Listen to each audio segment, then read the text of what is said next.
آپ سن رہے ہیں نادر خان سرگروہ کی آواز میں سبین علی کی تحریر تلاش۔ سبین علی نے اپنی ٹائم لائن پر اس تحریر کو مشہور ڈچ پینٹر ونسنٹ وان گو کی ایک پینٹنگ کے ساتھ پیش کیا ہے اور ایک سطر میں یہ لکھا ہے: ایک تحریر قدرتی ٹیلنٹ رکھنے والے ہر آرٹسٹ کے نام۔ وہ ایک شاعر اور مصور تھا جو بھٹکتا ہوا اس بستی میں آن پہنچا تھا جہاں اس کے اطراف میں موجود کل کائنات مٹی، دھول اور اندھیروں سے اٹی تھی۔ اس کے ارد گرد نہ تو حسین چہرے تھے اور نہ ہی رنگا رنگ فطری مناظر جنہیں وہ کینوس پر اتار لیتا۔ اس نے اپنی تصویروں میں گرد آلود پاؤں، سوکھے پھول، خاردار جھاڑیاں، خالی ڈبے، ٹوٹے ہوئے بنچ اور گہری رات کا سکوت پینٹ کر دیا۔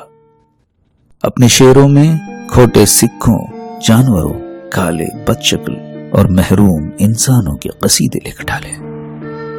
اس نے ایک پرانے کھمبے کی مدھم ہوتی روشنی میں بیٹھ کر تصویریں بنائی تھی۔ وہ کھمبا اس کا ہمراز تھا۔ مناسب دیکھ بھال اور گھاس پھوس سے محروم باغ کے اس بینچ پر وہ بیٹھا کرتا تھا۔ وہ بھی اس کا رفیق بن چکا تھا۔ اس کی زندگی میں اس کی پینٹنگز کبھی نہ بک سکی، نہیں کوئی اس کے اشعار کا مداح پیدا ہوا۔ وہ کاغذوں میں پڑا رہا اور وقت کی دیمک ایک دن اسے نگل گئی۔ کچھ عرصے کے بعد بستی کے لوگوں نے اس پرانے کھمبے کو جو زنگالود ہونے لگا تھا اکھاڑ کر فاؤنڈری میں گلا دیا، جس کی دھات سے تار بنائے گئے اور ان تار کو پھر مختلف سازوں میں جوڑ دیا گیا۔ بعد مدت ہر تار سے شاعر کے نغموں کی اداس دھنیں گونجی اور سماعتوں کو نئے ذوق سے ہمکنار کر گئیں۔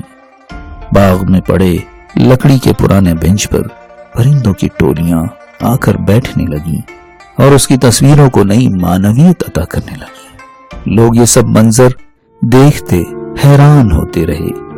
رفتہ رفتہ اس کی تمام پینٹنگز کھوجی گئیں اور انہیں عجائب گھروں کی زینت بنایا گیا۔ خستہ کاغذوں پر لکھے اس کے اشعار زبان زدے خاص و عام ہوئے۔